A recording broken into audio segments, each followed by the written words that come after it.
booqashadan halkan ku nimiday ujeedadeenu waxay ahayd inaan u kuur galno xaaladda dowlad goboleedka iyo dadkeedana inaan la wadaagno tusinnana inay naga go'an tahay in aan guud ahaan dowlad goboleedyada dhan iyo maamulada dhan in aan maxaanku idhahdaa meel marino oo ay xoogaystaan shala waa dhasheen meelay soo gaareen waxbaa lagu sii daray meeshii aan uga tagnay ma joogaan badankood duruufo badan oo duruufihii hore ka sii dhib badan ha ku hareeraysnaadeene maantana waxaan rabnaa inay meeshaas ay joogeen ay kor uga sii kacdo dowlad goboleedyadoo dhanba kor uga sii kacaan duruufaha dhibka badan ee ku hareeraysanne intii aan ka leexin karno ilaahay idankiisa oo waqtiguna noo saamaxo awoodduna noo saamaxdana inaan ka leexinaan rabnaa si ay xowliga socodkooda u dheeraada haddii aan leeyahay intaa kadib wixii kaftan ahaa iyo wixii la dhihi karo dhan waa la yiri laakiin annaga hadafkeenu wuxuu yahay dowladnimada dalkan inay hana qaado waxyaabaha aanay ka hana qaadi karin ama dabraya ama hortaagan oo dhanna inaan ilaahay idankiisa aan ka leexino si aan uga leexinno marka si aan uga leexino oo hadday tahay amni iyo cadowga nabaddiidkaan ka leexin hadday tahay muxuu ahaay infrastructureka laga dhawaajiyey dhismihiisa iyo maxaanku idhaha hagaajintiisa hadday tahay dowladda hay-adaha dowladda inay xoogaystaan ay kor u kacaan hadday tahay dimuqraadiyaddu inay dhaqan gasho ay hor u socoto intaba shuruud koobaadaa jirto oo ku xiran waxaasoo shuruuddaasi koowaad waa maxay soomaali heshiisa inaan heshiisnaan maxaa lagu maamaahi jiray uurkooliya ugaarsada dadku hadday ugaarata yihiin oo ay saakin u soo baxaan ugaar calooshana ay wax isugu hayaan oo midka kale la col ah uu ku jiro oo midka kale ka xun oo ku jiraahe maalintaas ugaar lama soo helo marka ugaarta intaan la aadin ayaa inta laysu yimaadaa la iscafiyaa maxaanku idhahdaay wixii laysu qaba laysu sheegaa oo laysku hawdaa markaas kadib aa la baxaa ugaartana doonta iyadoo qof walba qalbigiisa uu nadiif yahay sidoo kale dagaalaan rabnaa inaan galno waxa ugu horeeyo ee hadafka dowladdeeda aan anigu madaxda ka ahay ee adigu aad ii dhiibateen aan u dhaarannay uu yahay dalkan iyo dadkan wixii u dana iyo diintooda inaan ka shaqeeyo waxa ugu horeeyo udana dadkan waxay yahay irsaaqada qofka uu cunayahay ilaahay ayaa kafaalad qaaday laakiin muwaadinka Soomaaliyeed caawa gurigiisa inuu nabad ku gam'aan rabnaa nimanka nabaddiidka ah ee ummadan hooyasho iyo hergalaadba u diiday inaan dalkan meel ka saarnaan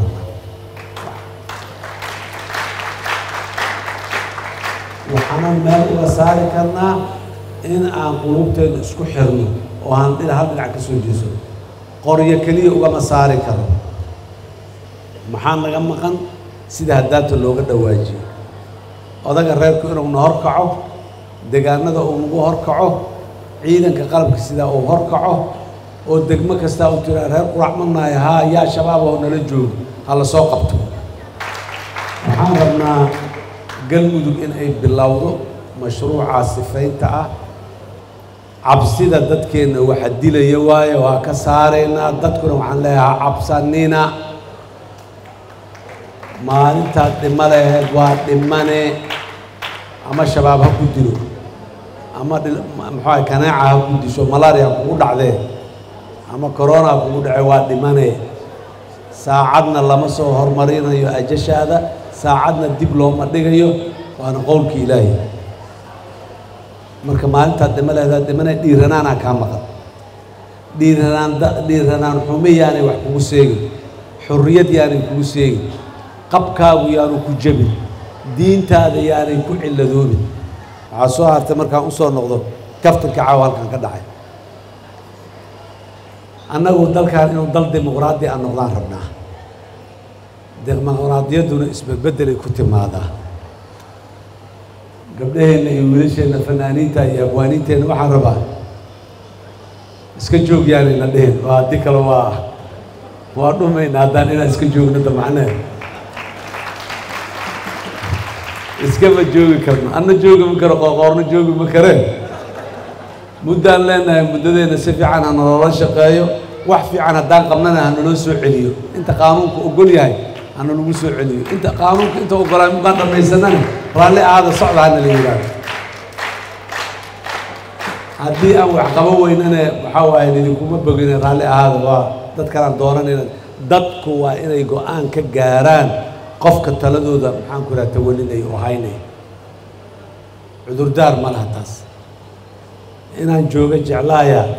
ninkii yidhi adeer dardaaran aan yidhi dardaaran markaasuu aniga ahaa inaan jooga jeclaaya mana ahan joogi karin waa markabowda ay yimid moogtahay marka qofku dadku xukunka iyo heybadda iyo maxaan ku idhaha waa la iska jecel yahay waana asbaabtaas asbaabta oo mabaadida dimuqraadiyadda loo keenay waqti aad leedahay haddii lagu bego waa lagu soo noqonaya haddii lagu bego waa ina dadka ka hor leexo naga leexa haddii lagu yiraan aqbal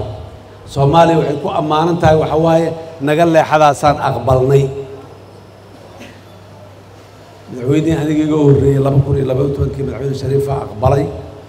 anaa aqbalay madaxweyne farmaajo daraad aqbalay haddee waddadaas waa furantay waana falantay waa socotaa qof soo xiri kara male aniguna baraan aqbalayaa kan iga dambeeyaa aqbali doona sidaasaa muxuu ahay sunno joogtaa oo soomaalidu ay ku dhaqantay u noqon doontaa haddii aan la yidhaah dowladnimo waa dastuur dowladnimo waa qaanuun kala dambayn waxaan aniga jecelahay maaha waxaad adiga jeceshahayna maaha wixii dadku ku heshiiyeen oo meesha yaallo waaye haddaanan jeclayn xataa waxaan ku khasbanahay inaan yeelo laanna dadkaa ku heshiiye ra'yiyaan dhiibi karaa war waxaan sidaa saan lagu heshiiyey xoogaa waa laga rooyahay amaa loo noqdaa ha loo noqdo maantii inta loo noqdo dadku haddana ay ku heshiiyaan inay bedelaan allah na gaarsiiyo laakiin ilaa maalintaas sida ay yihiina loo aqbalaya loo qaadanaya looguna dhaqmaya dad badan waxay yidhahdaan madaxweyne xasan galmudug saanuu ka qabaa iyo kanuu ka qabaa iyo kaasuu qabaa horta sideedaba annaga waxaan ka shaqaynayna siyaasaday ahayd siyaasaddana dad robot oo isku dhinac u jeeda oo hal mar la damiyo hal marna la daaro ma aha dad kala duwan ra'yiyo kala duwan leh qof walba wax la quman yihiin qof walba qumana qoorta ugu jiro yaan dhammaanteen nahay haddii siyaasaddii socotay la isku jiidjiidayay oo maya sidaan maaha sidaan waa maya saanaa ka ron la islahaa waxaasoo dhan markaa habaar dhammaantiis dhimo ayaa u weyn duco dhammaanteedna dhurow isjiidjiidkii iyo kala ra'yi duwanaanshihii iyo isku muxuu ahay booxaalayntii iyo wixii oo dhan waa soo dhammaadeen soo maaha maxay ku soo dhammaadeen xasan sheekh oo madaxweynaha jamhuuriyadda ah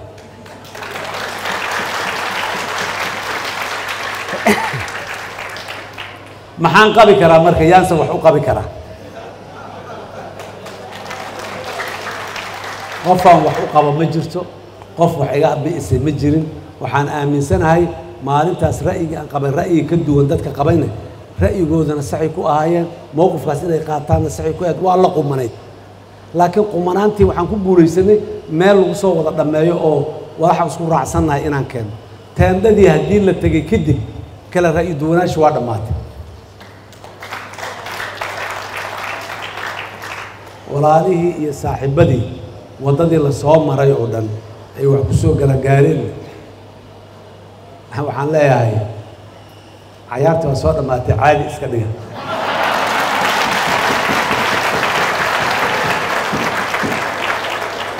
caadi iska dhiga haddii dadka qaar ay dhihi jireen basku waa buuxayo meel laga fuulo male tareen aan dhammaanaynaa taagan aan tareenka wada raacno muxuu ahay nabadda iyo aayahana aan aadno isma qabqabsa karno isma xagxaga karno haddaan isku noqonno annagoo isqabqabsanno oo isxagxaganno ahdaafta waaweyn oo aan sheegayno ma gaari karin madaxweyne madaxweynaha dowlad goboleedkan iyo madaxweyne kastoo dowlad goboleeda aniga agtayda xushma uu ka leeyahay qadarin uu ka leeyahay talow ka leeyahay kuma mashquulayno soomaaliduna hadda waa la bislaaday dhaqamadii hore waa kasoo guuruwaynaa oo na dhidhibi jira qaarkood inta dhimanna waa kasii guuraynaa soomaalidu waayo aragay noqoto waxna waa baratay khibraddu inay wax weyn tahay ogaatay dalka maanta golo sharci dejin hadday tahay iyo golo fulin hadday tahayba dad taladaan hore u soo marayaa jooga madaxweynihii hore xasan sheekhaa la doortay guddoomiyihii hore golo shacabaa la doortay guddoomiyihii hore aqal saraa la doortay dadka jooga waa dadkaas fursadda markaa madaxweyne kastoo dowlad goboleed in mar kale la doortaa koray u soo kacday madaxweyne qoorqoor marka waxaan leeyahay wax kaa ba'an ma jiraane dadkaada qalbigooda leh hel cid kaloo ku haysan karta ma leh taladu reer galmudugay kaa jirtaa galmudug bannaankeeda wixii ka socdoo ku yimaadeen inaan yac dhahan annagaa nalaga raba